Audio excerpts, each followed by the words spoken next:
Never, never. Can psychedelics, oh wait, no. Can taking psychedelics. Yeah, there we go. Can taking psychedelics alter our core beliefs? Can taking psychedelics alter our core beliefs? You're listening to Technical News Reading, presented by Hakeem Alibokis Alexander here on the Wisdom app. Social Audio Inc., presented for World Reading Club in association with Uniquilibrium. This edition's reading focus comes to us from technologynetworks.com and is titled, Can Psychedelics or Can Taking Psychedelics Alter Our Core Beliefs? Under the categories of Neuroscience News and Research, published December 13th, 2022. Original story from Johns Hopkins University. Johns Hopkins medicine researchers continue their exploration into psychedelics and how these drugs may produce a wide range of profound changes in perception, cognition, and mood. In a recent study published on November 1st in the Journal of Psychopharmacology, experts from Johns Hopkins Center for Psychedelic and Consciousness Research explored belief changes related to psychedelic experiences. They found that a single psychedelic experience increased a range of nonphysicalist beliefs as well as beliefs about consciousness, meaning, and purpose. Further, the magnitude of belief changes was associated with qualitative features of the experience. For the study, researchers analyzed data gathered between August 2020 and July 2021 on 2,374 people who had a belief-changing psychedelic experience. Participants averaged 35 years of age and were predominantly male, 67%. Almost half of the participants, 43%, indicated that the belief-changing psychedelic experience was their first. For the survey, participants rated how they felt about 45 belief statements from before to after they had the psychedelic experience, as well as the time they filled out the survey. The results of the analysis revealed the beliefs were divided into 5 factors. 1. Dualism, a philosophical position that the mind and body are separable. This is a view that many people hold intuitively, that the mind and body are separate. 2. Paranormal/spirituality. This factor covered a range of supernatural/paranormal/spiritual beliefs, including the existence of telepathy, disembodied spirits, and existence of self after death, communication with the dead, reincarnation, and whether some people can predict the future or move objects with their mind. 3. Non-mammal consciousness refers to whether insects, trees, and rocks are capable of having a conscious experience. 4. Mammal consciousness refers to non-mammal and mammal consciousness and whether these are capable of having conscious experience. For example, cats and sheep are capable of having a conscious experience. 5. Superstition refers to beliefs that breaking mirrors, the number 13, and black cats bring bad luck. Results of the analysis revealed increases in beliefs related to the first 4 factors. In contrast, belief changes for superstition were not as significant. Examples of increases in non-physicalist beliefs included increased belief in point. The mind is a different kind of existence, a spiritual way of being. Point. The universe is conscious. Point. The mind is immaterial and it works with the brain to generate our behavior. Point.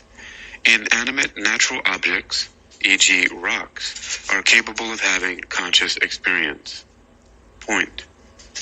There is a hidden or deeper purpose to life and all of existence about which many people are unaware. Point. There are hidden or deeper meanings to everyday events beyond both simple factual explanations and more complicated scientific explanations for understanding the world. Up to this point, we have under-theorized and under-emphasized psychedelic-induced belief changes, says Sandeep Nayak, MD, lead investigator and assistant professor of psychiatry and behavioral sciences at the Johns Hopkins University School of Medicine.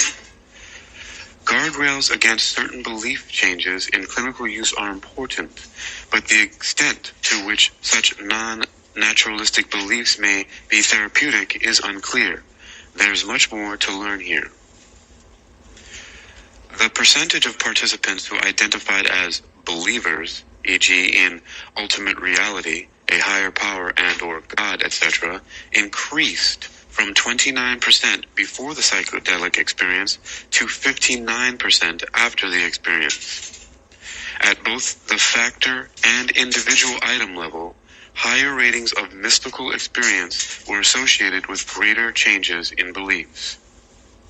Belief changes assessed after the experience, on average 8 years later, remained largely unchanged at the time of the survey.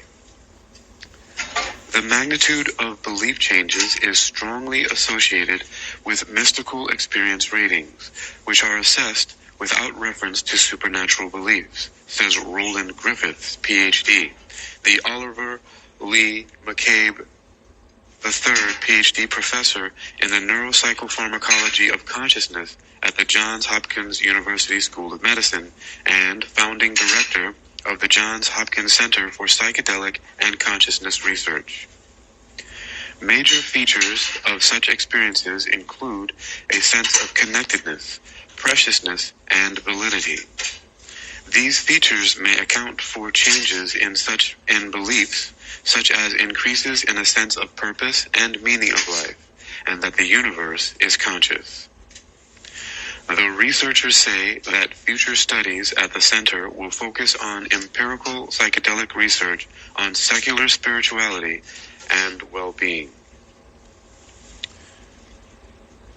Reference: Nayak SM, Singh M, Yaden DB, Griffiths RR. Belief changes associated with psychedelic use from the Journal of Psychopharmacology. This article has been republished, and material may be edited for length and content. For further information, contact the cited source, which is Johns Hopkins University. You've been listening to Technical News Reading, presented by Hakeem Ali Bokus Alexander here on the Wisdom app. Social Audio Inc., presented for World Reading Club in association with Uniquilibrium. This edition's reading focus came to us from technologynetworks.com and is titled, Can Taking Psychedelics Alter Our Core Beliefs? Hello, Desiree. How you doing? I am doing well. How are you? Good. I just wanted to add, I kind of joined a little bit late, but I did catch the tail end of what you were saying, and I thought it was pretty fascinating, but all I have is like kind of a mixture of like anecdotal evidence and I guess from what I've heard from others, but I think that I definitely support what the studies are showing, and I just wanted to like add I think that one of our fundamental a fundamental nature of the human race is we find a sense of purpose in, kind of believing in a higher power, a deity, a god, what have you. And so I definitely see that as a positive thing. If psychedelics were to, whether it's true or not, I do see it as a positive because, if you take a look at, like, for example, the like Maslow's hierarchy of needs, it eventually leads to, self-actualization. Yes, exactly. Yeah. And so if a psychedelic can aid someone into kind of reaching that point. I think that's a huge positive. So, I just wanted to thank you for sharing all of that. And, And how do you feel about that? Have you taken psychedelics, and or do you have any spiritual or religious beliefs? I have taken psychedelics, and I guess prior to doing so, I used to be actually like super Christian growing up, and then I kind of became more agnostic. I was just like, I don't know, who am I to know? I have taken psychedelics, and the experiences that you go through when you're on a psychedelic are just so. It's things that, if you think about what the mind, like dreams, for instance, they're crazy, they're unrealistic sometimes, but it's stuff that like we can conceptualize because we've seen it, we've witnessed it. And psychedelics sometimes create imagery and like sensations and feelings that like you haven't been exposed to before.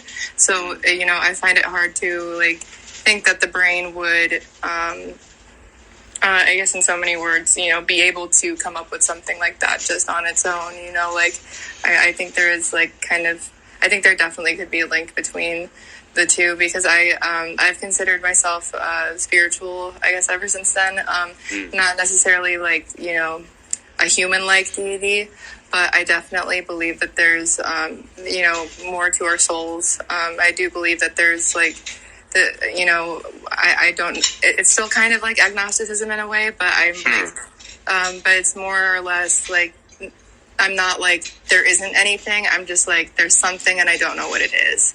And it kind of, it's comforting in a way, definitely. Cause, agnosticism is kind of scary, cause it's kind of like, what if I'm wrong? What if I should have picked a religion and, I die? But like, it brings a kind of peace to you because, it brings this understanding that the universe has, things at work that are way beyond our capacity to understand with our five senses. So if I got this correctly, you feel like first you said you were super Christian, but after your psychedelic experience, you feel like you're more spiritual, but mainly agnostic, meaning that you don't know, really. No, it was more, it was Christianity too, like prior to taking psychedelics. I grew out of Christianity first, grew out of that, okay. Yeah. And then the psychedelic experiences that I had kind of brought me back to spirituality, and not in the same way, not in a Christian way, but in like just trusting the universe. I believe that many things are possible. I believe that, like God is kind of like, there's theories that we're all connected, that like, like the universe, like we're made of the stuff of space, so, you could think about it in a way as like, we're all God. You could think of it as, like you really have no way of knowing, but, I will say that the psychedelic, trips that I had, there was one that was so healing for me that I came out of it like in tears, like bawling my eyes out, not out of sadness, but out of relief. Right. Because I got this overwhelming sense of like, everything is going to be okay. It brought this peace to me, because I also used to fear death, especially when I was agnostic, because now I didn't have this heaven to cling on to. So hold on for a second. So you're saying that you were, so Christianity, didn't know, then agnostic, and then the psychedelic experience brought you where to now? Because is there any particular... back to spirituality in a way of like, I don't know.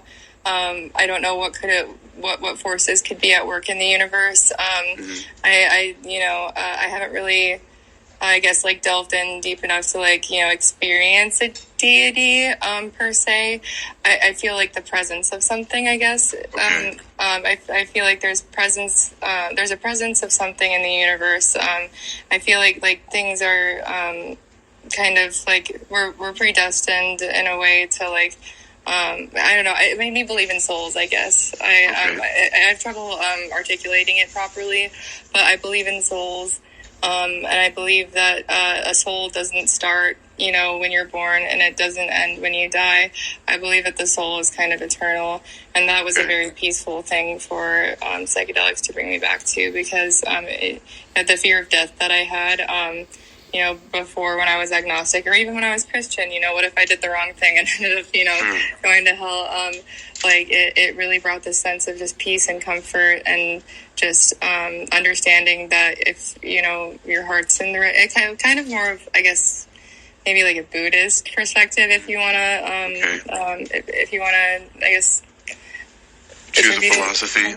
Yeah, it's the philosophy aspect of it, but ultimately, what was most valuable to me was feeling like there was something out there that cared about me. There was something out there that needed, to like heal me.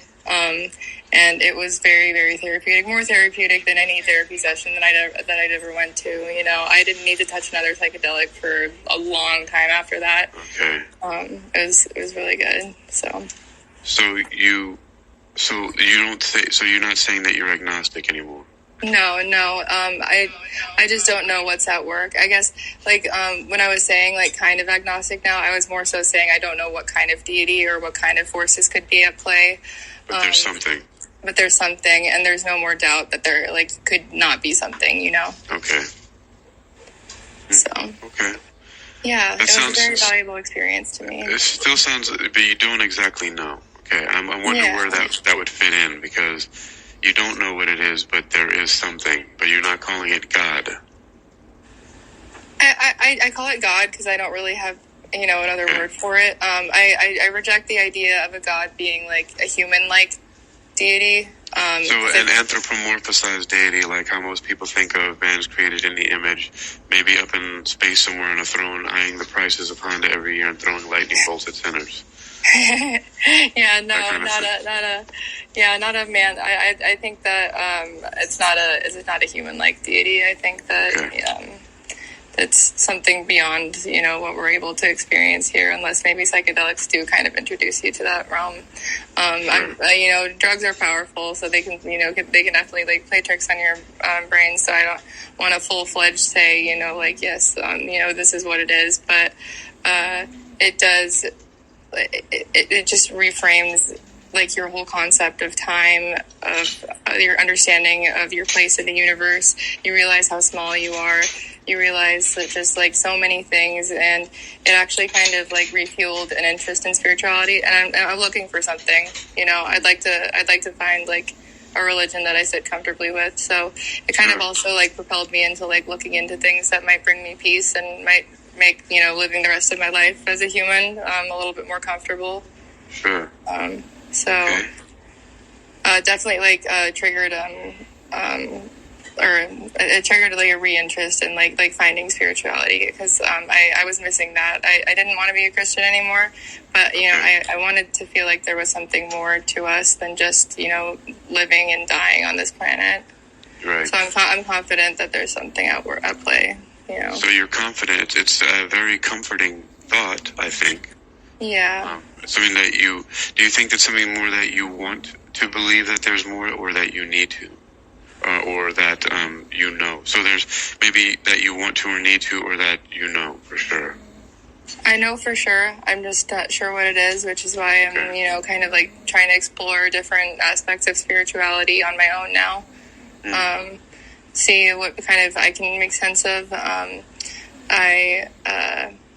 It's difficult because I'm a natural born skeptic. I used to be very I need to see it to believe it type thing, and psychedelics really, really just kind of tore down that wall for me. And of course, you can't do them all the time, so eventually, you kind of return to the homeostasis of being a skeptic, and me being skeptical. It's kind of hard to turn that off in the back of my mind. What if it was just me being under the influence of this substance? But I have to keep in mind that I remember the trip that I came out of just crying out of relief. I remember the most intense deja vu that I can't even put words to it. I don't think there's words in the English language that can really describe what you experience kind of when you're going through these things, but definitely confident that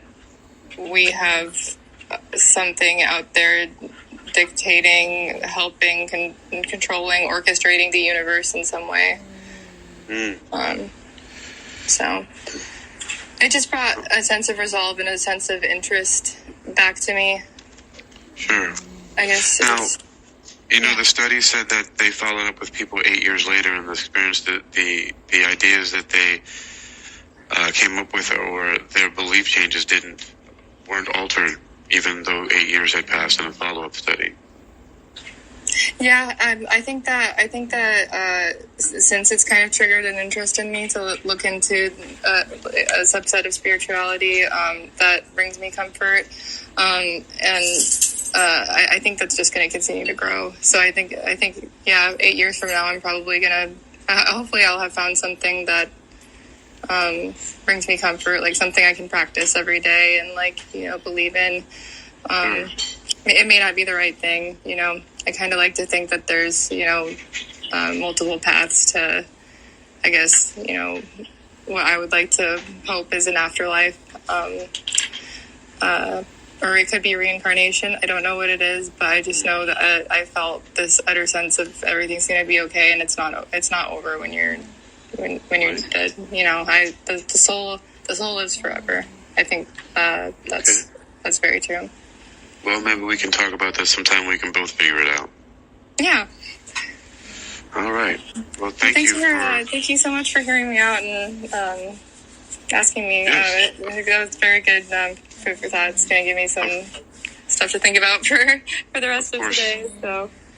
All right, Desiree. Thank you for calling in, and we'll connect soon. Yeah, thank you. Appreciate it. Take care. You have a good one. You too. We have Miss Graciela Moore in the queue. Hello. Let's see. And so after the follow-up study, of course, we said that we read that a lot of people still feel like they have these experiences persist. Graciela, hello. How you doing? Hello. Thanks hello. for Can you hear me? chiming in. So you're wholesome, huh? Of course. No psychedelics? No. What I meant was, I don't like. Okay, so I've done acid once a long time ago, like in my 20s, and my question was, like, is acid a psychedelic? Because I don't even know, and that's because I don't even know whether it's a psychedelic or not. That's what leads me to the hashtag wholesome AF, right? Like, well, it is technically considered a psychedelic, so yes. It definitely is. That was an interesting journey, and let me tell you, I was such an irresponsible child. I mean, really, we popped that on the road, and you should never be driving a vehicle while you're under any of these things.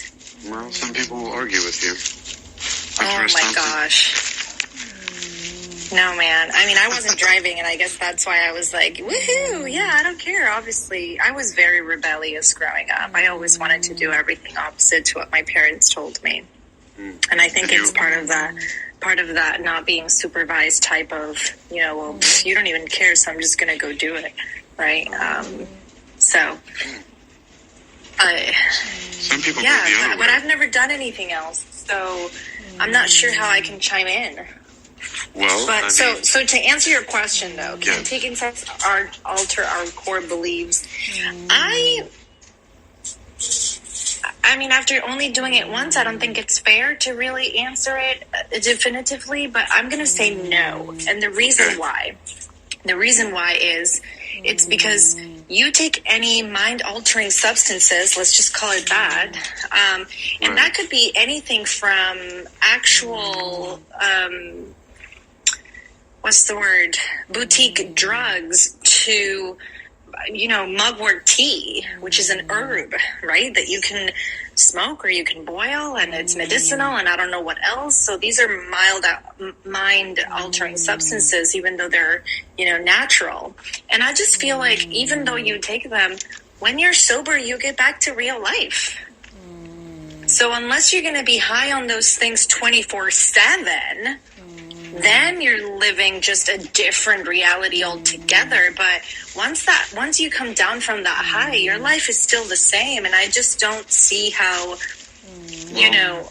well, yeah, I get it. Because you were just discussing something really interesting, which is, how your whole mindset could switch depending on what you see or what you experience during the high. So yeah, there's a couple examples of that. There are two researchers from, one's name is Humphrey Osmond, one is Abram Hoffer.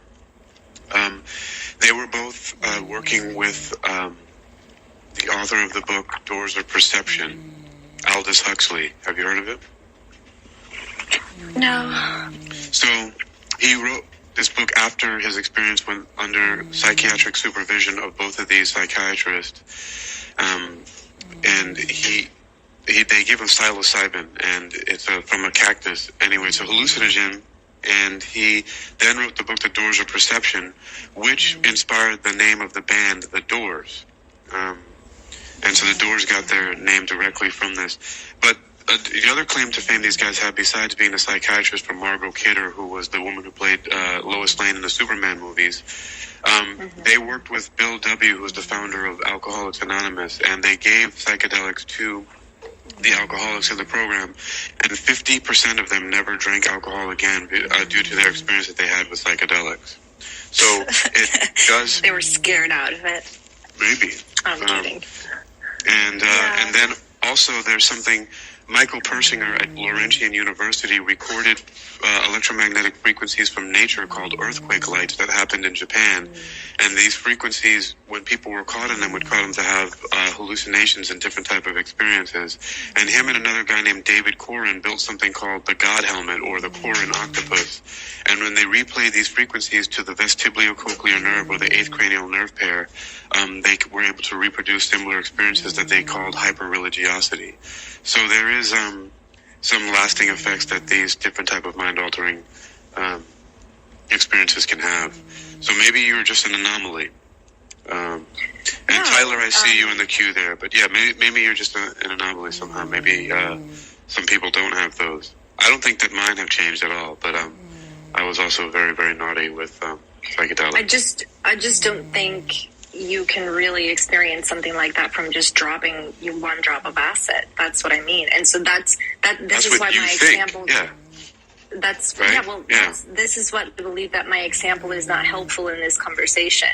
It is helpful because a lot of people have only done it once, and it's changed. That's what it was talking about. Even some of the people in the study have only done it once.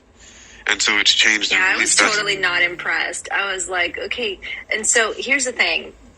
And I wonder if, knowledge is power, right? Mm. And so when I dropped acid, I would never put something in my body without doing research first. And so I remember, doing my homework and figuring out that acid really affects your retina and your eyes, and it could actually cause, cataracts and other visual ailments very early on in life if you do it consistently. And so I saw what I saw, and it was like, yeah, because it's affecting my eyes. Like, this is not going to really change who I am, or it's not even at a soul level. Like, this is just my eyes telling me that this door is taller than it actually is. But I know better than that. Once I get off this high, the door is going to be the same size. And so nothing really impressive happened during my acid trip. It was just a visual thing, very much like watching Pink Floyd's The Wall, or, watching a kaleidoscope. But then you take the kaleidoscope off your eyes and you see the world again, right? So I just wasn't impressed, which is actually why I never did it again. Because if I'm not impressed, why would I waste my time and my money? Right. Well, I did lots and lots and lots and lots and lots and lots of it, and it didn't change mine either. So that's an interesting thing. So you're the anomaly, not me. I was just a short experiment. But yeah, it didn't change anything. Like, I remember once, though, I was with my friend Diego, and we were walking around everywhere, and I was like, they're lizards. I was like, and then we walked into his house, and he has this big giant cage with his iguana inside of it. And I said, well, if that's a lizard, and that's a lizard, and that's a lizard, then what's that? So, but it didn't change my belief system at all. I did that all on my own some years later. But then again, I always thought about... And you did it consciously. You didn't do it in some random psychedelic trip. Right, exactly. Excuse me. Yeah. So I think it also... Yeah. Sorry. No, go ahead. I think there may be some powerful underlying theme there that we can definitely investigate. But I can't be on this call for long. My husband Yes, got sure. home. Okay. But well, I've got Tyler in the queue, so... Oh, good. So let me just share this, and then you can do with it what you may. But I've always had a spiritual connection, so let me just bring that up really quick. I've always known, it's not about names, and it's not about faces. Sure. I've just always known that I have a soul. I've always known that I am a spiritual being first, having a human experience. And I didn't get to hear that bit until I was well an adult, right? Like, we're spiritual beings having a human experience. I didn't hear it in those words until actually very recently, I would say in the last 10 years. But I knew that as a child. And so when you have those core beliefs kind of solidified, there's no drug that can change it. Right. I guess that would be one of the clues as to my experience or lack thereof. All right, I'll be listening. Thank you. Thank you, Graciela. So yeah, maybe, as to Graciela's point, maybe some people aren't really as firm as they might think they are in their core beliefs, and that might change it up. I would agree with that. Hello, Tyler Zuka. I believe this is the first time we're speaking. Hello. Yeah, can you hear me? Yes, sir. So I guess I'll try to backpack off of the two people you just spoke to. So, so I think she said, like, she might have had, if I heard her correctly, she might have had spiritual beliefs to begin with. Is that what she said? Well, yes. So, yeah, okay. So maybe it won't change it for you if you have them, because you kind of have them. However, I also don't think she had, like, an experience on it, if that makes sense. Well, many people in the study already had psychedelic or spiritual beliefs before, so... in front of the person you just spoke with. Right. But okay. For you to say that because she already had, it didn't change it, doesn't track with the other people who have had spiritual beliefs already. The people in the study. I wasn't challenging that. I was more saying, I don't think it would make you, like, not spiritual, is what I'm trying to say. Okay. Now, my personal experience, I was agnostic almost all my life. Didn't use them as a tool for spirituality. Use them as a tool to kind of understand myself and try to find out, like, where I might have had faults in the past with personal relationships. And then I kind of had a weird, I call it a coming to Jesus moment, but, like, not like Jesus as we know it, but I don't know. It was just like this experience. It was very personal to me, and I really can't put words to it, but it was like understanding that, like, things in this universe are so beautifully complex that we would never be able to understand them. And that, to me, is like a weird form of God, I guess, is to me. And so I opened up the door for me as to spirituality in the sense that I think Desiree was trying to explain. If that makes any sense with you. Okay. Well, it makes sense what you explained. I don't know if that's exactly what she was, but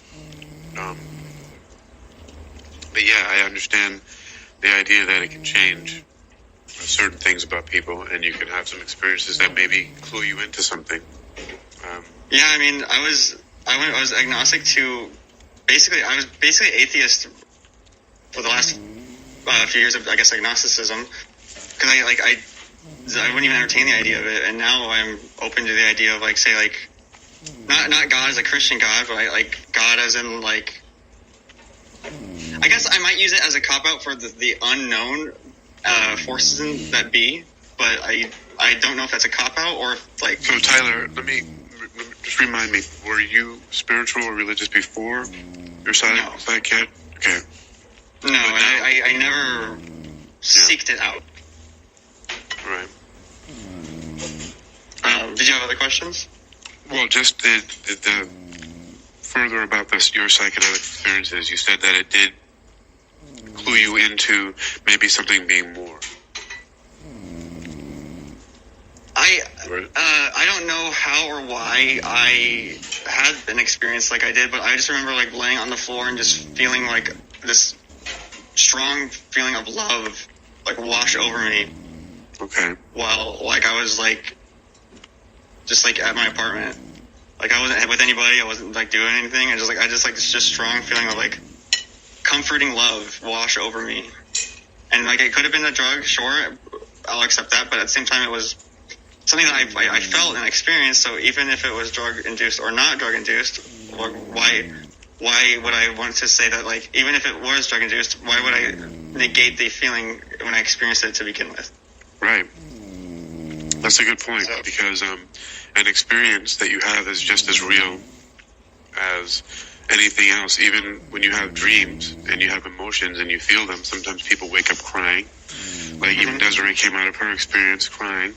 Different than dreams, but if you remember them, then that's a key thing too. Memory is something very interesting.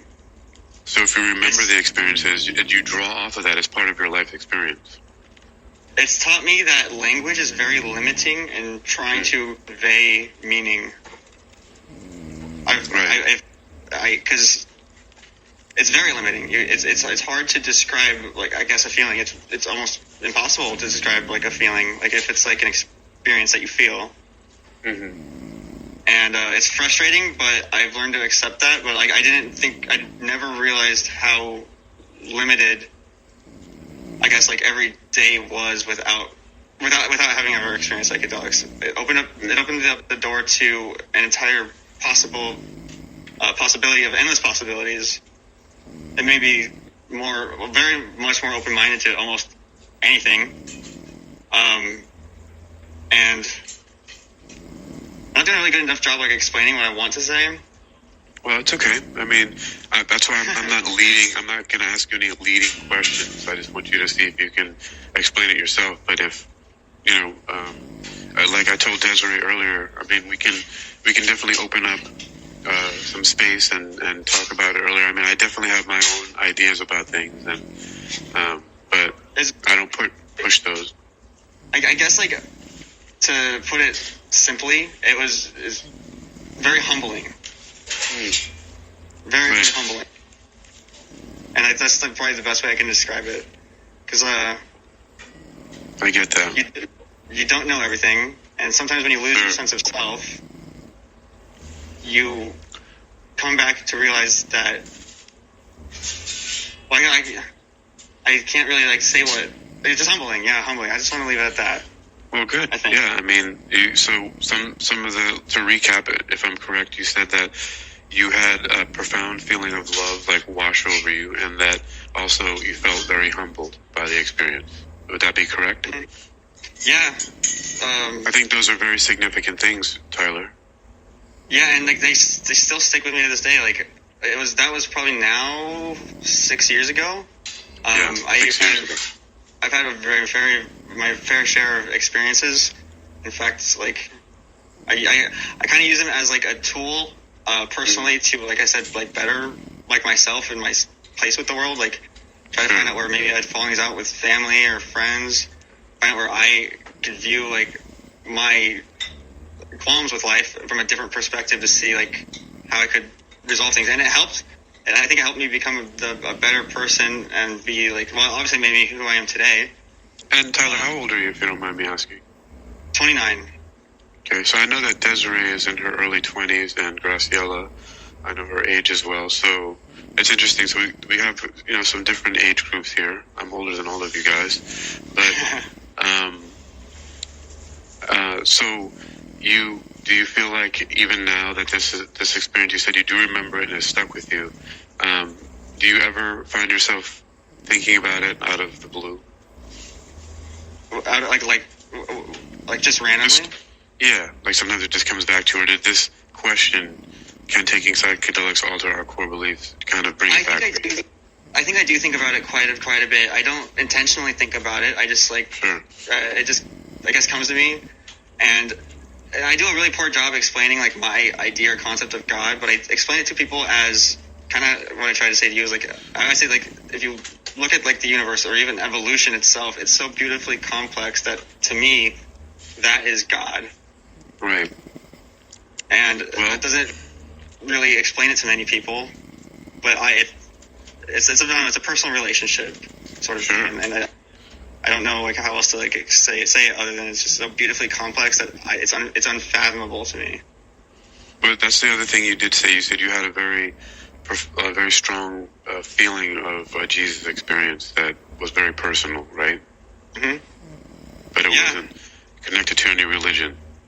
Yeah, it wasn't connected to any religion. It wasn't like I wasn't raised on any religion, so I couldn't even attribute it to any of that. Mm-hmm. So like I don't subscribe to any religion. I've looked at a lot since then. Looked at the histories of a lot. A lot of them kind of seem similar to each other in their own ways. Not all of them, right? But I don't think that there is a single one out there that might have the answer, because I feel like that'd be impossible. Right. I think there are things that we'll never know, and we won't know because we are limited in our ability to know. Right. That's what it seems like, doesn't it? Yeah, and I'm okay with that. I love to explore it with people, and I will, because I like exploring concepts, and I love exploration of like mind and intellect, and even I like being challenged as well, because I like to learn from them. And if I grow as a person, then I love that as well. So all that aside, is I'm okay with knowing that I won't know, but I'm open to try. Right. I think that's a very good place to be in, Tyler. All right. Well, thank you for having me. Well, thank you for sharing, Tyler. Hope that we'll get to talk again soon. Yeah, me too. Right. Have a good one. Take care. Yeah, you too. Bye. All right. So, you've been listening to Technical News Reading. I just spoke with Desiree, Graciela, and Tyler, and they just shared with me their experiences with psychedelics. To the question here of, can taking psychedelics alter our core beliefs? We were reading from technologynews.com, actually, which is a new one for me. Usually I'm reading from neurosciencenews.com, from NASA's websites, from techbriefs.com, Biotechniques International and such. But this one popped up into my email, and it's something that is very dear to my heart, something that I really love to explore. And so we had some different perspectives there about the experiences that everyone has regarding if it changed their core beliefs or not. I shared with Graciela that we both didn't really feel like, even though she has had one experience with psychedelics, I had multitudes, and neither one of us had our core beliefs changed by the experience, whereas lots of other people have, according to this research, and also other research that I pointed out from Abram Hoffer and Humphrey Osmond, the psychiatrist that worked with Aldous Huxley, who then wrote the book The Doors of Perception, which is where the band The Doors get their names from. They also are proponents of something called orthomolecular psychiatry, which was first talked about in a 1968 paper by Linus Pauling that was called Orthomolecular Psychiatry, and the subtitle was varying the concentrations of substances normally occurring in the body can control mental disease. And so there are lots of different things that can happen with our mind and altered states of consciousness. So if there's no one else, we're going to close out here. I appreciate that that I got to speak with Desiree, with Tyler, and Graciela today. And we've got one more coming up in the queue here. And welcome, Perceptions Today. How are you? Hi, how you doing? My name's Paul. Your name is what? Paul, P-A-U-L. Paul. Yes. I've never spoken to you before either. Welcome. How are you today? Doing very well. I've obviously just wandered into yourself and seeing you're talking about psychedelics, and just as a brief thing for you to understand where I'm coming from, we talk about consciousness topics in all different areas, whether it be psychedelics, research papers, musicians, artists, all having different experiences with reality, whether it be also people with head injuries or neurological conditions. So when it comes down to this, obviously there's a lot of research when it comes down to psychedelics for helping with pain management and things like that. Those are kind of the areas that I'm interested in, as well as how people view reality and what it is to them. So coming across yourself today has been really nice and synchronicity, and only just catching you just before your ending. So I just want to say hello. It'd be quite nice to talk to you at some stage. Well, we can talk. I have a few more minutes, about 10 minutes here before I have to move on. But I was just ending because I had spoken to a few people, and I might have droned on. You never know. I might have taken another 10 to 15 minutes. So what would you like? Is there anything specific you'd like to share? Because the question was, can taking psychedelics alter our core beliefs? And I spoke to Desiree, Graciela, and Tyler, and they all shared their experiences with me about whether or not it changed. Desiree said that it did alter her beliefs a little bit. Graciela said that taking psychedelics didn't at all. And Tyler said that he doesn't really think that it changed it that much, but it altered the way that his curiosity, more so to speak. And I hope I'm not mischaracterizing you, Tyler, but I believe that's where we're at on that. And myself, I've taken psychedelics so many times I can't even count it, because I had a friend who had a large supply of it, and but I also never changed my belief systems because of it. So I think that's interesting. Okay, I can say from the research and the people that I've spoken to, when they have actually been in the right states, and again, it's going to depend on the body chemistry of the person, how they metabolize everything, and how that affects them to get there. It can, but what I've seen is it's beneficially added things to not their core beliefs, but added more. So, for example, if you only had one string to your bow, you'd end up with a couple more strings that may give you a better moral judgment and other things along those lines. And it is a fascinating topic to talk about. And again, unfortunately, we have a very short space of time. And again, I'm not going to tell you anything which is pulling the wool over your eyes, because there's no point in that. Otherwise, we're not going to have a good conversation on these topics. But with some of the people that I know, I've been researching this and experiencing it for 30 years. I don't think there's any wool going to be pulled over my eyes. But no, I just wanted to come from an honest point of view, because I've been in different places where you will have people come in and troll. They're not actually looking at it in the right perspective, and they haven't done their research, and they haven't looked at things correctly, and they want to make it. It's like any tool that you find in your toolbox. It can either be used for good. The hammer can be used for construction or destruction, depending on what you're using, what quantity. So there's all those things that are there on the table to discuss. But when it comes down to, say, consciousness and the way that you view it, I'm going to ask you again, just a quick overview. How do you view consciousness?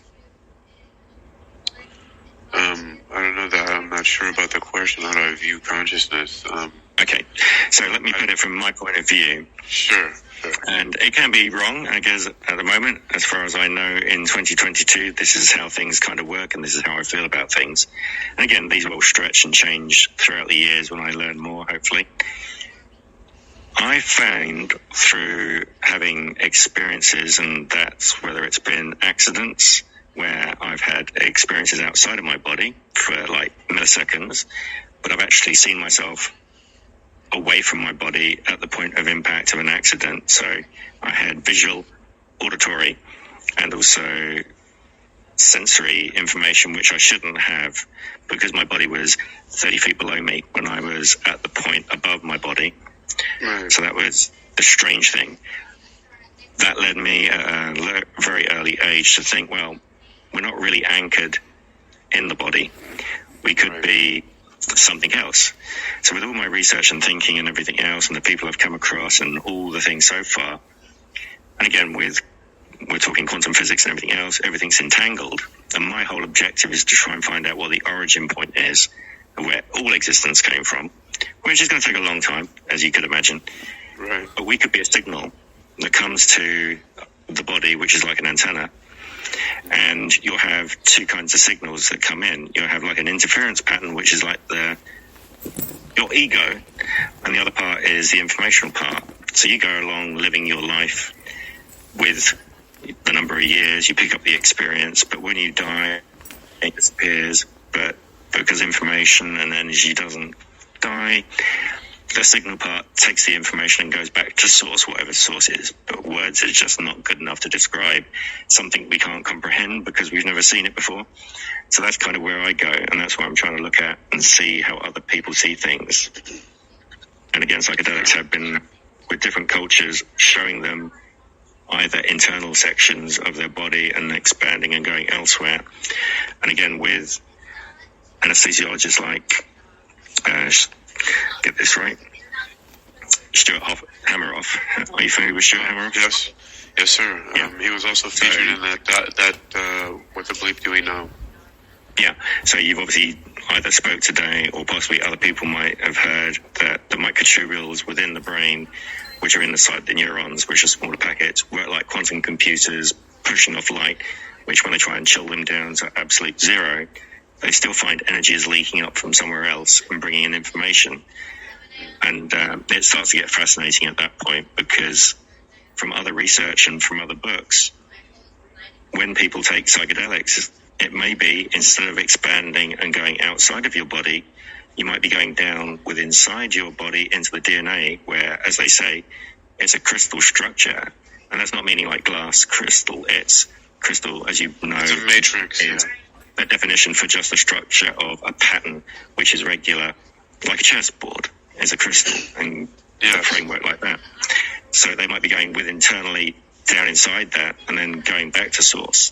And again, this just leads me down wonderful ways of talking to people and, like yourselves, synchronistically finding you. And obviously, I'd like to learn of experience. Oh yeah, we'll definitely connect and be able to talk about lots of things along these lines because, like I said, it's very dear to my heart and close to me about the experiences that I've had, which don't change my belief systems, any of them, but they just seem to point in some very interesting directions. I've always had an expanded view of existence in that because I've been a lucid dreamer consistently since I was 4 years old. So it started spontaneously, and now I invoke them at will. Excellent. I've had the opportunity to realize that in some dreams that I wasn't really there because, say, for example, when I was 4 years old, I had an experience where it was a nightmare, but it was a village being destroyed. It was a Viking kind of environment. I was a small child walking through that, and within the dream, suddenly something told me that don't worry about all the blood and everything else. You're not really here. This is that. And then I've had other dreams where suddenly certain things have happened throughout my life, and we're talking up between kind of events, that there's that little bit that goes, no, this is a dream state. Don't worry about it. But then again, dreams could be access to other realities, but because obviously there's so many different things, and we don't understand everything properly. And I'm not putting it down in, concrete that that's what it is, but it suddenly makes you feel that there's something else going on that tells you information. And the people I've been able to talk to over the last few years or more have just really kind of confirmed we don't know everything, and we just need to kind of put everything on the table and be sensible about it and not go too crazy. Yeah, there's a lot to explore in this realm, and it is so varied because of such varied experiences that we all as individuals have, and I do find a lot of common threads, and the main one being the existence or the continuance of consciousness beyond the body.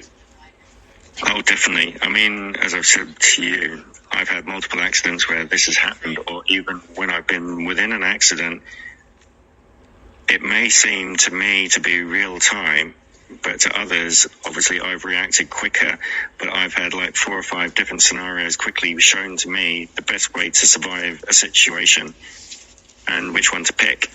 And I've done that. And I've done those things and come out with the least damage. But have you heard of the quantum suicide experiment? Quantum suicide experiment? No, that is a new one for me. Okay. It's a really good one to get a hard concept across to people. So, for example, this scientist decides that he wants to see whether he could be killed. So he sits in a chair, but in front of him, he set up a revolver with 6 bullets in it, and he has wires connected to a box. Like Schrodinger's cat type of thing, huh? It's a bit like that. Okay. But what happens with it is the spin of the particle will either pull the trigger and shoot him or not. But he keeps hearing it click, and after 100 times of it going click and the gun's not actually killed him, he thinks, well, obviously this is not correct. But then he realizes that in 100 different other universes or parallel realities, the gun has actually clicked, but he's the only survivor within that one because it's never actually happened to him. And then obviously it gives you that kind of viewpoint that maybe at every single point of accident in the other reality, you might have died to those people that have actually known you, but you just kind of ground like the second hand on an analog watch into the next reality, where your consciousness may be in millions of different realities at the same time, but you might have just lost that one reality that you were in.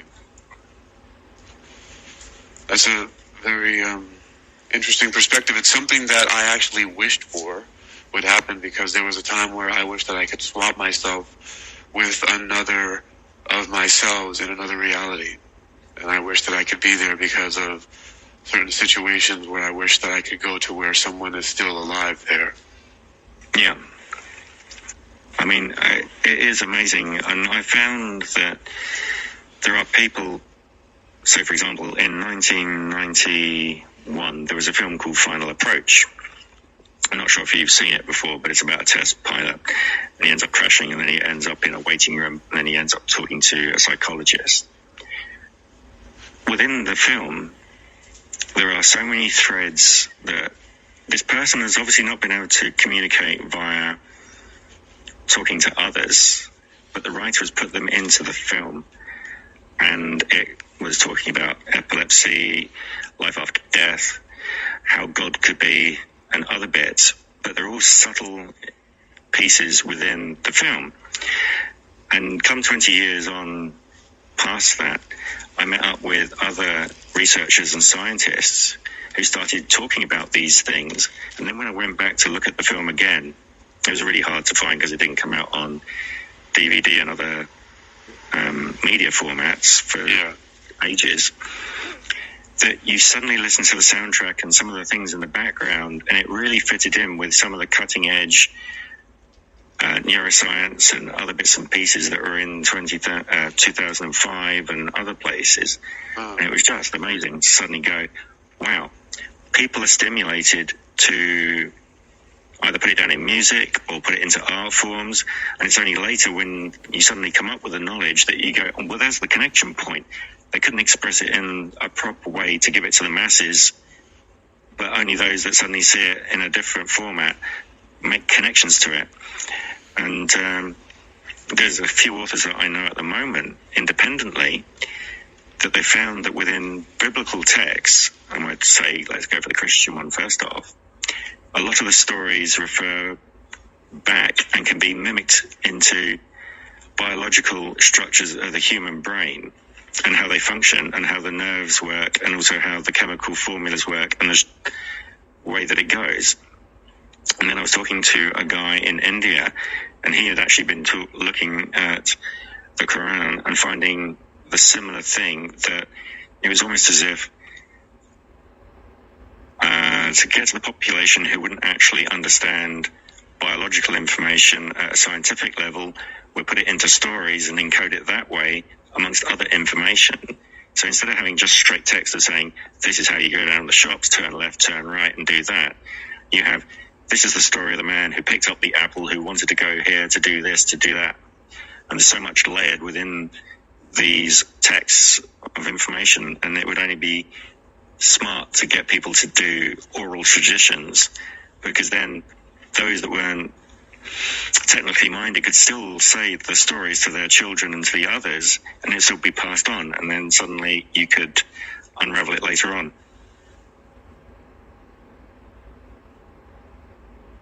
It is a fascinating perspective that, Tyler earlier was talking about how he feels like language itself is inadequate, and there are a few other references where that idea is posited, that language is not adequate, or that there are more efficient forms of language. Where once there was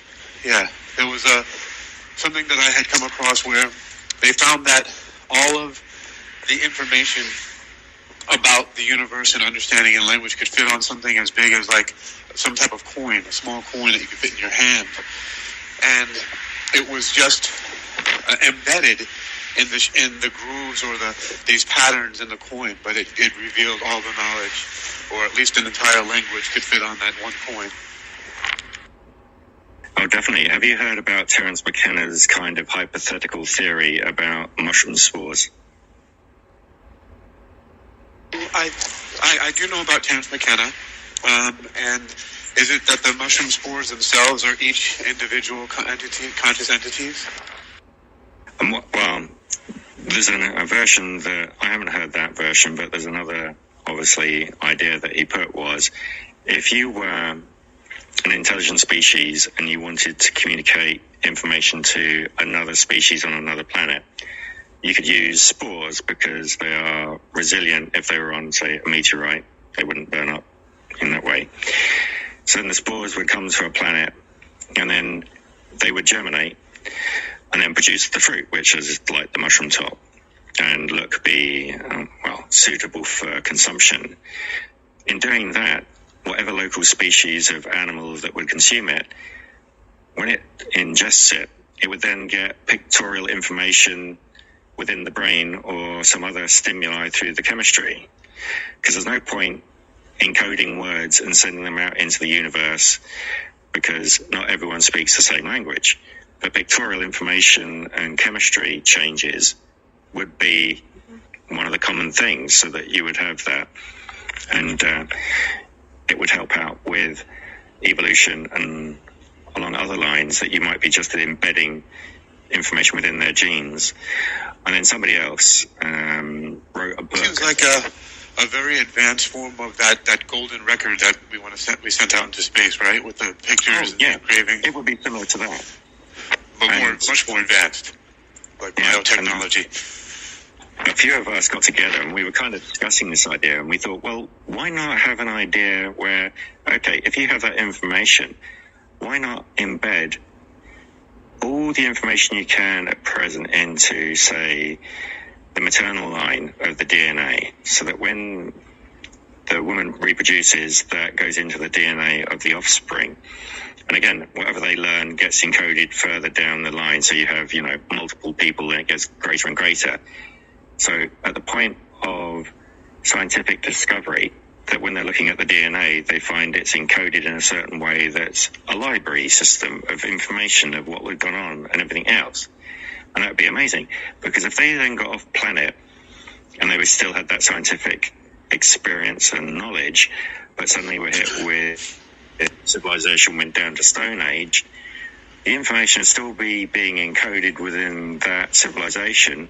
And then when they raise themselves up again and would start looking back into their DNA, they could find it all. And it'd be better than putting, say, stone buildings or monuments or anything else, which could be eroded and taken away. And because it's always multiple species out there, you'd always have a percentage left to carry on the information being taken forward. And it really does get you onto some nice hypotheticals, thinking along those lines. Are you familiar with the scientific fact that women have a completely separate mitochondrial DNA from yes, everyone else, and that they pass it on to their children, and only daughters, Yeah, only other females can pass it on. Yeah. Yeah, that's what we were kind of thinking about with those kind of connections. But I mean, again, anything we can think about could be possible, which is... That's correct. Yeah, I believe that as well. Yeah. Imagination is a very difficult thing to come across, to have something really brand new without any other input to create it. And that's one of the big things, because I've always been very interested in source of where everything comes from. Because as you know, you need two or more things to make a reaction. But where do you get those things from in the first place? So everything kind of sounds very paradoxical at present. Excuse me, I just entered a very noisy environment. I was in transit, but I should still be coming in clear. But yes, so you're out and about walking. I mean, I'm here in the UK. Whereabouts in the world are you?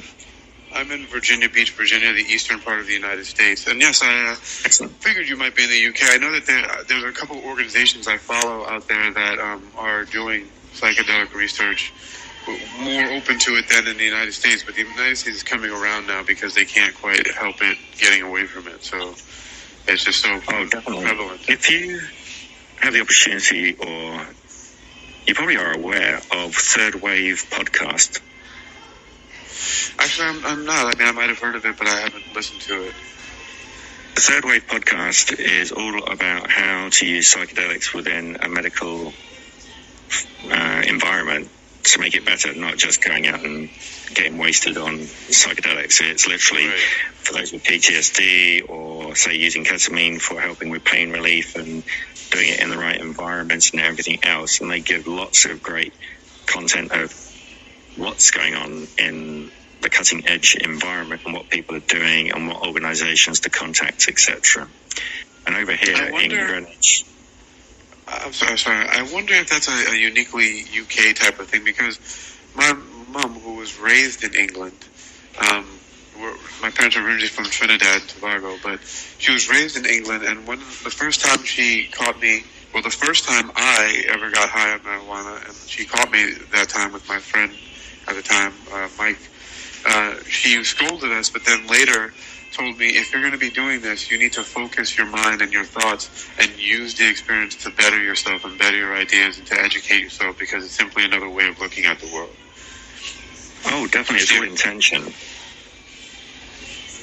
I mean, it may sound a bit woo, but the intention of when you go into something is like having a tool. I've had people that have used the ketamine, and they went in, they didn't have an idea of why they were using it, and where they should have been kept under in like 20 minutes to 2 hours, they popped out within 10 minutes, and they couldn't understand why. Then when they talk to many other people, as well as the person who administers it, they go, you've got to come focused with an intention of what you want to kind of try and solve. Once you're inside that environment and obviously relaxed and you're going through the process, then information will come to you to try and help you deal with your situation. Whether you actually act on that is up to you. It's not an immediate fix. It's like with most of the things, you're shown this is what you can do as a manual. Whether you read that manual is another point entirely. Man, there's so much. We're definitely going to have a good old time discussing this a lot more in the future, because I appreciate how you reference various different sources and perspectives, and can see that there are many ways and many directions that this can go for just as many people. And because of just as many ways as we have a perspective about it, like how we're thinking. And earlier you mentioned how our specific biochemistry in relation to the hallucinogens or psychedelics, how that can have an effect on our experience. I did want to say earlier to that point that I had a lot of really profound hallucinations and even premonitions. For example, the guy who he was my best friend at the time, and his name is Lee Hoyer, and he distributed these chemicals and stuff like that for and so that's why I had readily free access to all of it that I wanted to, because I was his best friend, and he just gave me whatever I wanted. And I remember one of the times I was at his house, I was sleeping over, and he had fallen asleep on his bed while I was talking to him. I was like kneeling at the foot of his bed, like with my arms draped over, and talking to him while he was laying down. And I watched his body decay into a skeleton and a tombstone appear by his head. And I remember these bluish, purplish kind of hues and tones in the room. And I later went to the shower, and then the wall disappeared in the shower, and it was raining. And the shower turned to rain. So it was very interesting how the current experience,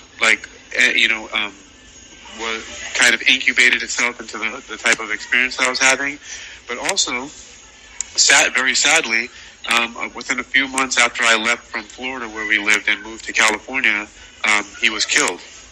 And so I feel like maybe I was given that information beforehand, or it could just be a coincidence, right?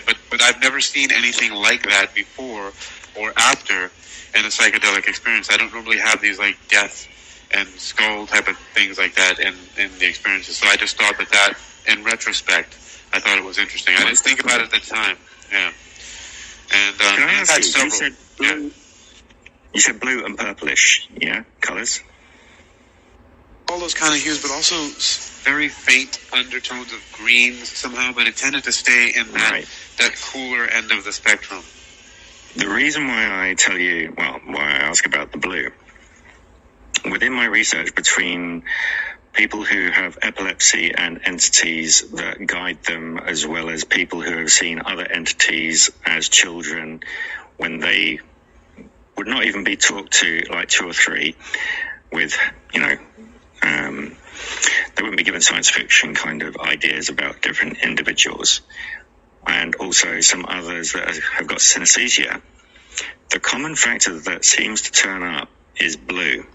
Either the entities are blue, I'm one of those, or they see blue within certain sounds that cause their synesthesia to trigger, or what was the other one? There's a load of them, and it just seems that when we've been having one of those synesthetic people, by the way. Ah, beautiful. I say that, not that I'm bringing out my large net and taking hold of you and coming to talk to you, but I have connections to a woman who has 5 of her senses connected to synesthesia. So that would be a topic that I would love to talk to you about, because the way that perception and reality is, I mean, again, there is so much information we're not picking up, because if we picked up every piece of information, we would be standing in the corner, not moving and not doing anything. We have to filter out things to function and move and do stuff. So yes, I'd love to talk to you about that, but there's a lot of connections that I see on the blue front. And again, with synesthesia, those people are seeing blue a lot.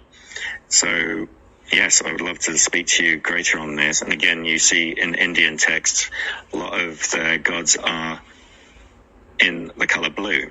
Blue and purple. So, yes. Like, I had a dream with, once I was out in the middle of the woods, and there was like this big sacrificial slab of stone in the middle of a forest or jungle. And on top of it was a creature that basically it was an elephant. But it was an elephant that could stand upright. And I later learned it was Ganesh, I think. Yes, I was going to say, I'm saying connections. And it had that lightish purple, bluish hue to its body. And I don't know why it was on this sacrificial thing. But, and Tyler, I see that you're still there and you've been waiting patiently. Thank you very much. I will quickly go off in a minute, but could I ask you what your connection on synesthesia is? How does it manifest to you? Sometimes when I hear things, I see different colors, and sometimes very often I will hear things with kinesthetics. So if I feel something, I'll get sounds, usually like loud thundering sounds and echoing, like in giant chambers. Sometimes it will stimulate different musical tones and notes. Also, when I hear things, it will give me visuals, and vice versa. If I see certain things, it gives me either physical sensations or cause auditory hallucinations. But I found that lately I've been able to conjure them at will. And a lot of things that I read about, I'm able to start to manifest very quickly. Like I read about the monks in the Himalayas who are able to meditate doing something called a tantric mahamudra meditation and increase their body temperature to feverish levels that they're able to melt the ice around them. And I started having hot flashes after I started doing that. So a lot of things tend to really start to, and that's just something of me visualizing and thinking about something, and then it starts to have effects on my body. And so I really haven't explored it too much. Yeah, sure. I'll ask you two more questions, and then I can let your next guest get on and come and talk to yourself. Do you ever hear sounds that other people don't hear? All the time.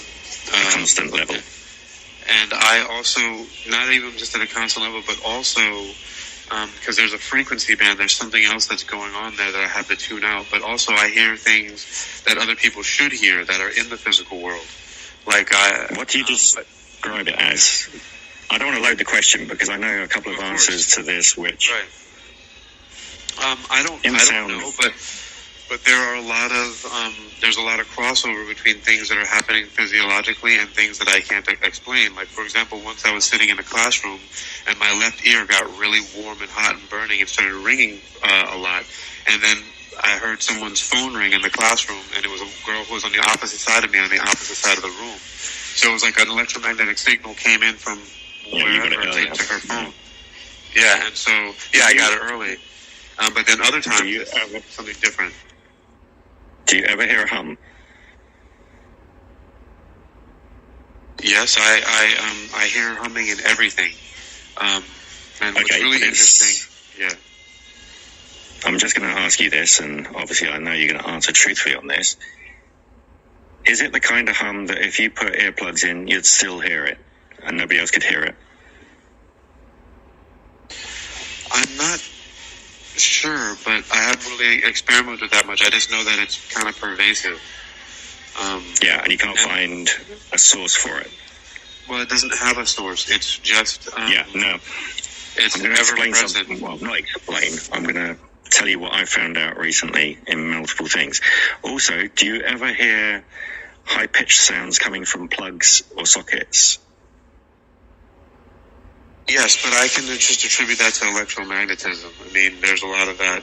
And I also started to notice when I started... Right, but I've also started to notice when I experimented and I created dozens and dozens of binaural beats, that I noticed that by tuning myself to be able to hear the binaural beats, now I hear those binaural oscillations and fluctuations and everything more clearly now too. Okay, I'm going to tell you some information which you can tell me to shut up about, because it's one of my fun topics with all these things.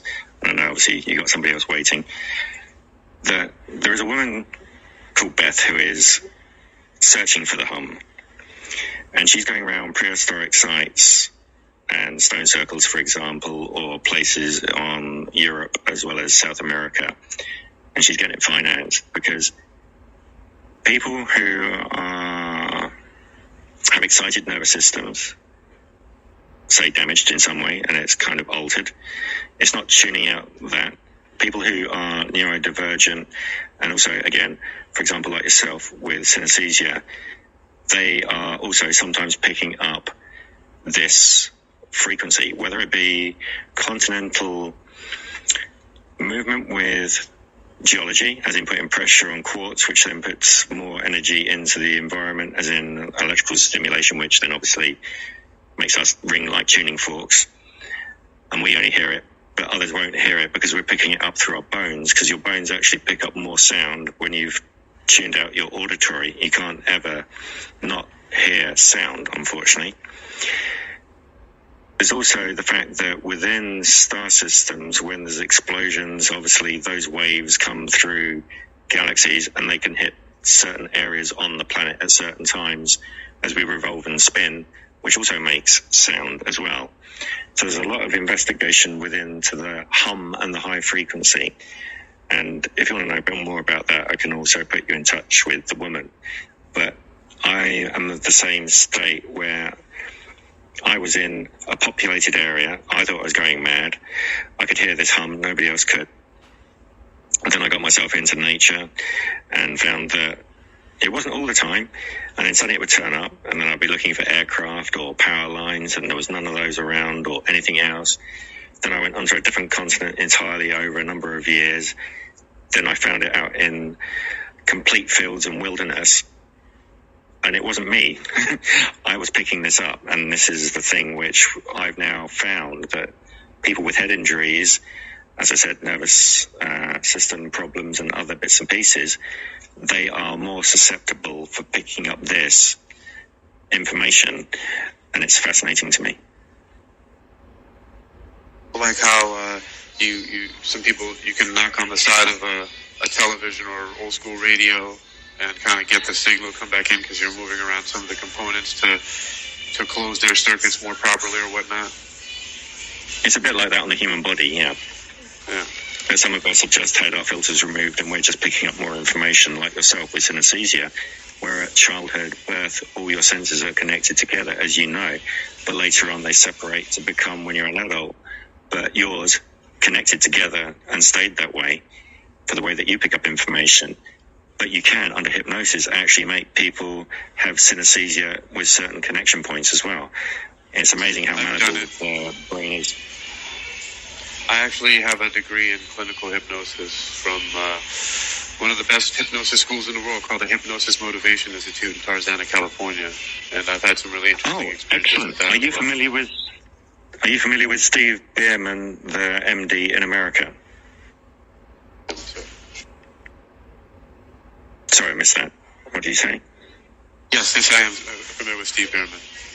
We had him 2 weeks ago to actually talk on NLP and also hypnosis in health and caregiving, on how you can actually utilize that instead of using some drugs for, say, relocating dislocated bones and also reducing blood flow and helping emotional situations. So it's amazing how it can be utilized where you don't always need synthetic stuff to change a format of a person, but you can also utilize it with helping with their diseases and making it better for them. So again, another area I'd love to talk to you about.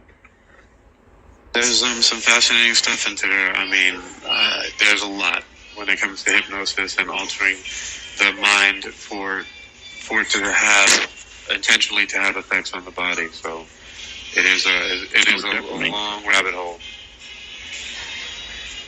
I'm going to let your other guests come up because I've monopolized your time, but it's been fascinating. Paul, that's what this is all about. That's what this is all about, Paul. Don't worry about that. I spoke to Tyler. He's coming back up earlier, and I don't mean to make him wait too long, but our conversation was great, and I really do appreciate you sharing your perspectives, and I definitely want to make sure that we stay connected and we speak again soon. So. Excellent. And if you celebrate the festive seasons, I hope they all go well for you. Same to you, Paul. Cheers. Bye. Cheers. Be well. Well, that was a fascinating conversation with Paul from Perceptions Today. And I've got Tyler coming back up, who might have some more interesting stuff to share, something that was triggered maybe by what we were talking about. Hey, Tyler. Yeah, thanks for having me back on. I actually wish that last guest and we could all just sit in a room. Because I can arrange that. He had some things that I would actually love to talk about, and I didn't necessarily want to talk about when I was on earlier, because I didn't know I didn't want to change it away from altering our core beliefs, but and I still kind of won't. I just wanted to say that I think you did misunderstand me earlier when I said I did change my core belief. Maybe I just didn't say that to defend you. I didn't say that it changed my core belief, but it did change my core belief.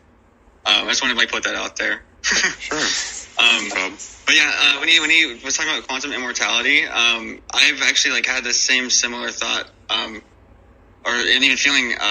I'd say I've had this feeling where I'll be driving, for example, and then all of a sudden I'll have this really weird thought, I'm sure we've all had the thought, like, what if like an accident would happen, or like, man, that was close. That accident, that was really close. Like, I almost like hit this wall, or I almost hit this car, or I almost like hit this barrier. And then I've always like thought like that was so close, and like I just happened to miss it. Like, what if like in another dimension that did happen, and like I just like instantly flipped into a new one, and now I'm here, and like to me nothing happened. It was just really close. It was just a close call. I've had that thought for a very long time, ever since I was really young. So I love that he brought up the, I guess, quantum suicide. I always refer to it as quantum immortality. But I don't know have you ever experienced anything like that? Well, just as you, it's always been something that I intuitively felt as a child, and I think that it's something that a lot of people feel and think about, but they dismiss because it's kind of discouraged as we get older. So yeah, yeah, and like to hit on more about like I guess being a child. So like it's a shame that like we kind of like shy away from things that like we are experiencing only because they aren't I guess normal, to say, to like better words. I don't want to say like they're special, but it's people like wouldn't either believe it or see it because like I guess it's ingrained a certain type of behavior after a while. I'm not doing a good enough job explaining what I'm saying, but to add on to that, it's like when I was a kid, like, okay, ever since I was a kid, I've actually kind of heard this high-pitched humming or ringing. I think that the last guest was talking about. And whereas, like, I would go into a silent room, and it would seem to, like, silent room, and it would seem to be, like, I could hear there, and it almost seemed like it could or would be louder in silence than it would be in non-silence. And then, like, as I got older, I convinced myself, like, maybe it was just tinnitus, but, like, I haven't had exposure to, like, loud noises when I was younger that would have damaged my hearing. But I just chalked it up to tinnitus, but I still, to this day, like, can hear that, like, high-pitched, like, ringing, and, like, I don't believe I have hearing damage. A lot of that stuff, I do also, I do chalk it up to tinnitus, most of it, and because tinnitus can be induced or caused by many other things other than loud noises. It could be like calcium builds up. It could be other things inside your nervous system channels that can cause it. But that's not to say that there are not other causes of it. And even as I was talking to Paul, who was a previous guest, I said that I do hear these things in lots of other places and notice the oscillations and things more frequently. But a lot of it, I think that one of the best things that we all could do is to go through an investigation eliminating tinnitus first and then going from there, because tinnitus can come in many forms. So that should be something we should look at first. Yeah, it's a good point. Yeah, I'd love to like know more about that, because I mean, to this day, I would have thought it was tinnitus up until I guess Paul was talking about it, and then I was like, is this something that others experience then too, and we just aren't talking about it? I have a question for you, because I know my girlfriend and I can relate to this, but can you sense like a fire without seeing, hearing, or smelling it? I don't think that I have, because I had a recent experience where there was a fire in a building that I was in that was just a few, like maybe 20 feet away from me, and I didn't know, it was just in another room, and I didn't know, so I don't think so. Yeah. I guess my description of it is like I call it like a tingly spidey sense, because like I've always been able to kind of sense something's burning without having seen it, heard like the crackling, or heard about it, or even smelling it. It's just like the hair on my like arms kind of just like raises or stand on end, and it's really bizarre, and I don't know what that's about. Yeah, that's fascinating. No, I don't. That's one thing I don't have a fire sense. I don't have that one. But yeah, it's all that was interesting what Paul had to say. And I would love to like have a conversation with him about like a lot of things, because like, man, he was talking about like, well, yeah. I don't want to just like commandeer this and start talking about anything. Well, I can arrange for us to have a group chat. So I have a format that we can use where all of us can speak together at the same time and have a conversation where all of us are present, or even more, so we can have a conference. I think that'd be fun. And the only reason why I'm getting self-conscious now is because I know before Paul came on, you were going to end your show, so I didn't want to just keep you here. I have time. I was going to end it because I felt like I was finished with the reading, and then also I had spoken to the three of you, and I just was going to move on to something else. I would have come on and started recording or talking about something else, so it's fine. Okay. So then I guess I want to just bounce it. And I see and also don't be self-conscious, but I'm acknowledging that Desiree, I see you're back in the queue again, so that's all. Okay, I'll try to make a few of these quick. Let's see. I did take a few notes while Paul was talking because I wanted to I guess bounce them off you.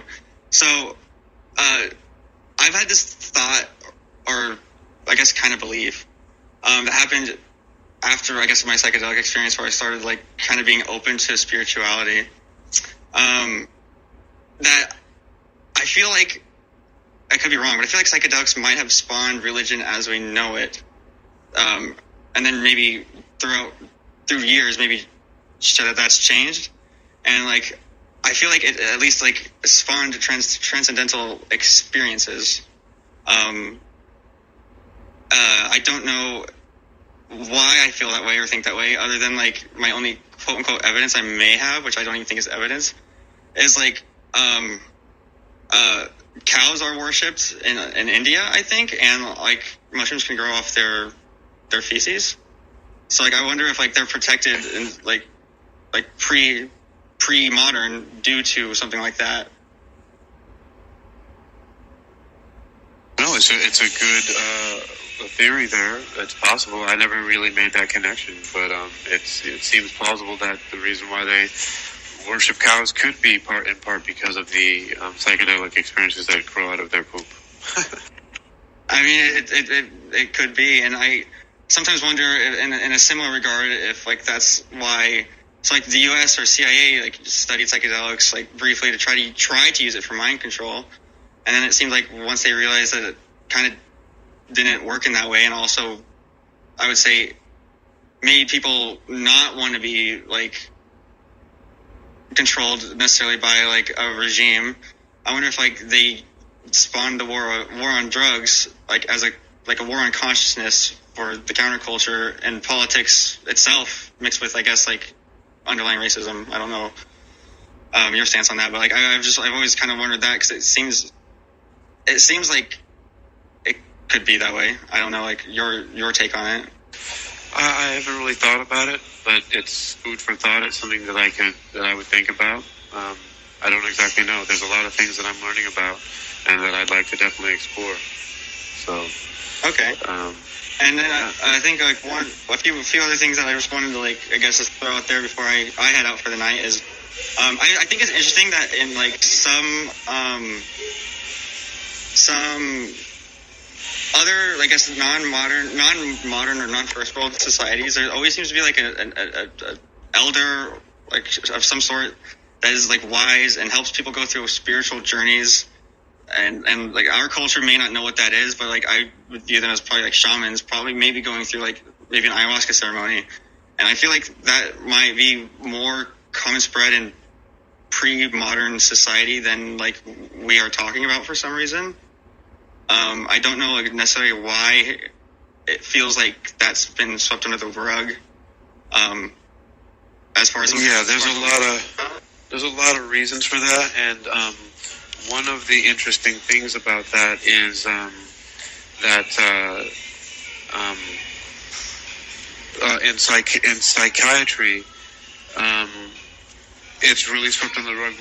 A lot of indigenous cultures and peoples actually used to take the people who had what would be considered negative psychiatric experiences and train them to be shamans. And I'm using the word shaman in a very general sense, but that's one of the things that used to happen. Dude, I just found $40 in a notebook just now. That's so interesting. Really? I just opened a black notebook. I just pulled out of my backpack to take notes on, and on one page there's a $20 bill, and another page there's a $20 bill. That's hilarious. That's amazing. Anyway, I feel like that's one of those weird idiosyncrasies of like, I would say, like, trying to show you that, like, there's something larger to, like, this life than you and I know. Like, sure, and I wish I would have paid attention to the pages I pulled them out of, because that would have been even more interesting with the notes are on. So. Right? But, if you have an inkling, I'd love to hear about that, like, maybe later. But, yeah, I sent you a link.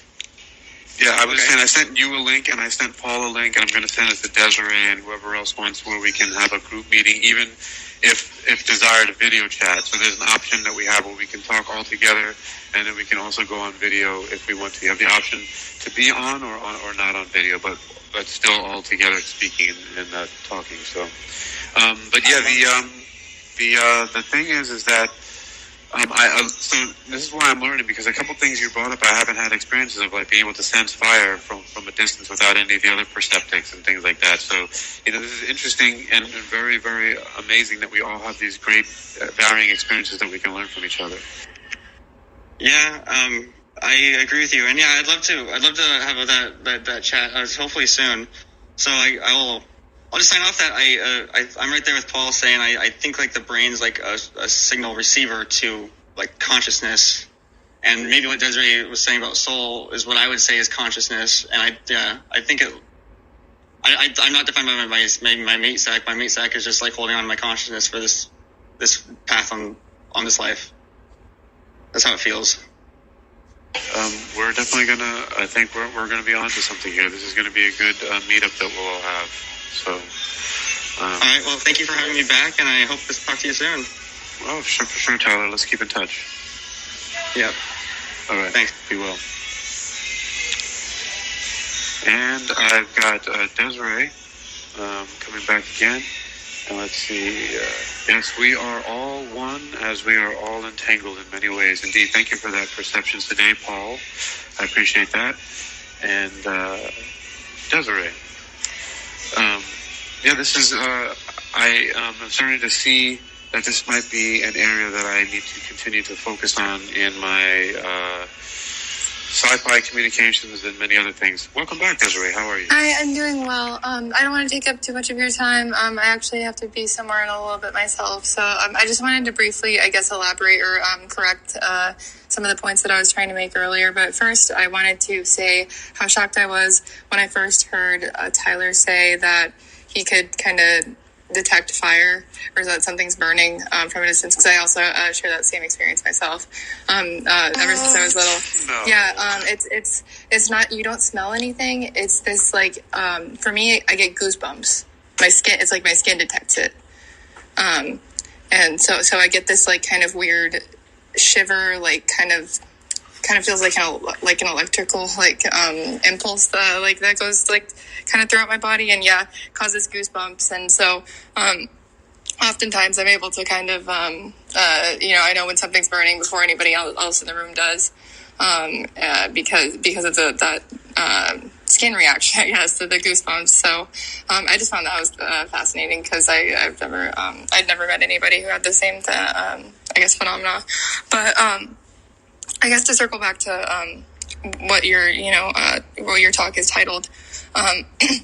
So I think I was focusing a little bit too much on the spirituality aspect of it, just because I don't think so. No. You can focus on whatever you want. These were open talks, so it's all good.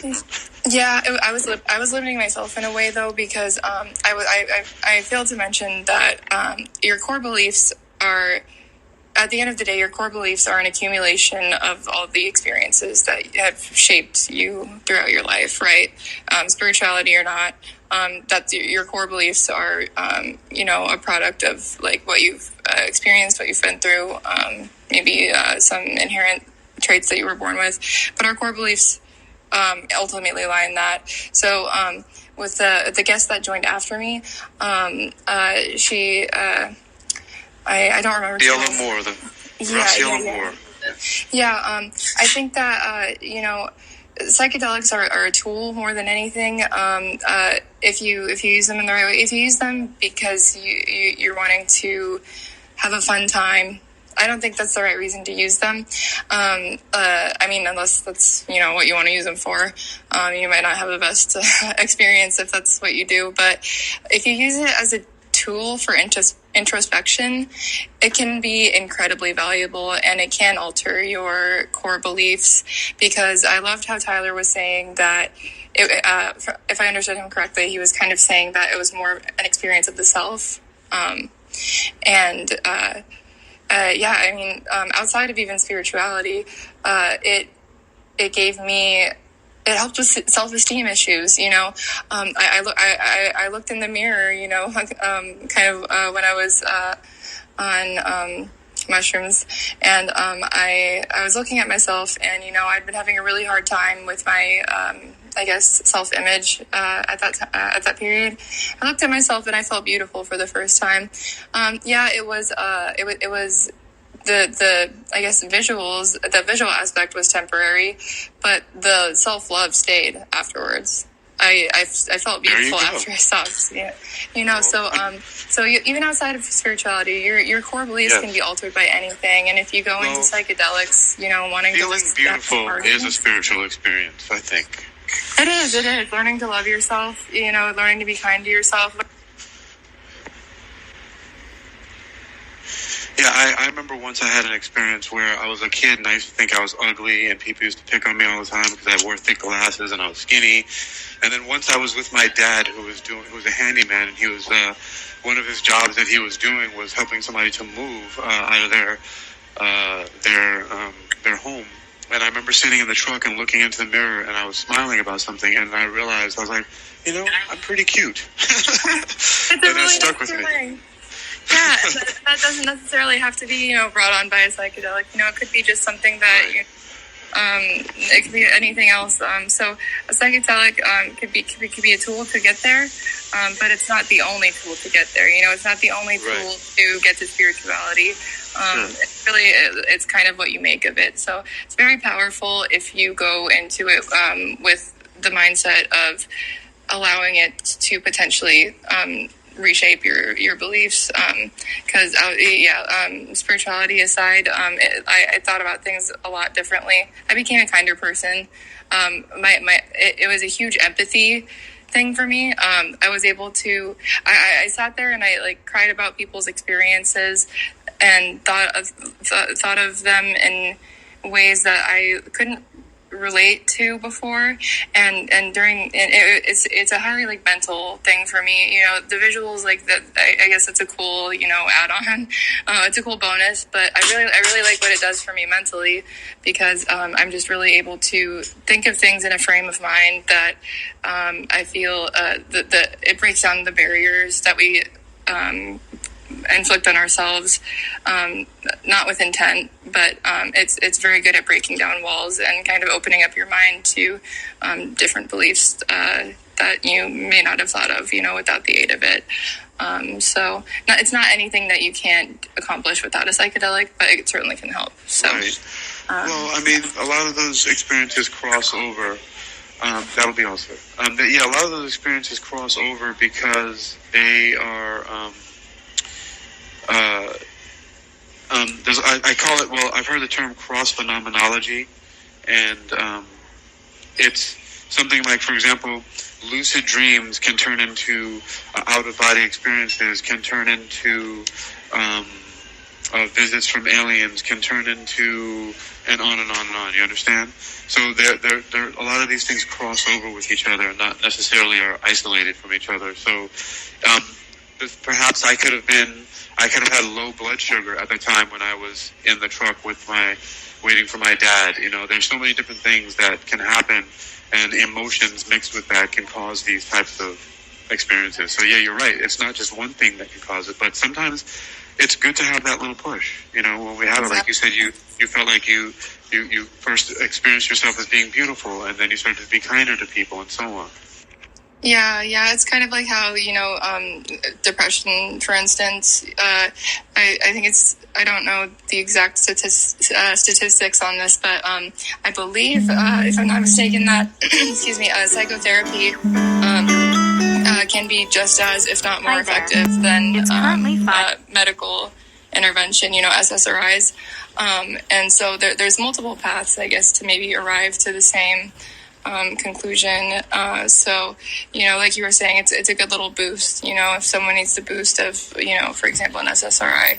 I don't know how you feel about those, but, Well, I actually just read a Neuroscience News article recently about it that said that, I'm not going to get into it. I'm not a medical doctor, but they're just basically, a lot of the evidence is saying that the placebo response is what's actually working and not the drugs themselves. That's a part of it, because I read the same study, and I watched a podcast. No, you didn't read the same study. You read a similar study. I'm talking about a completely different one that just came out just this month, a few days ago. Oh, a few days ago. There was one that came out, I believe in May of this year, and it talked about how SSRIs are they're useful in ways that we misunderstood before.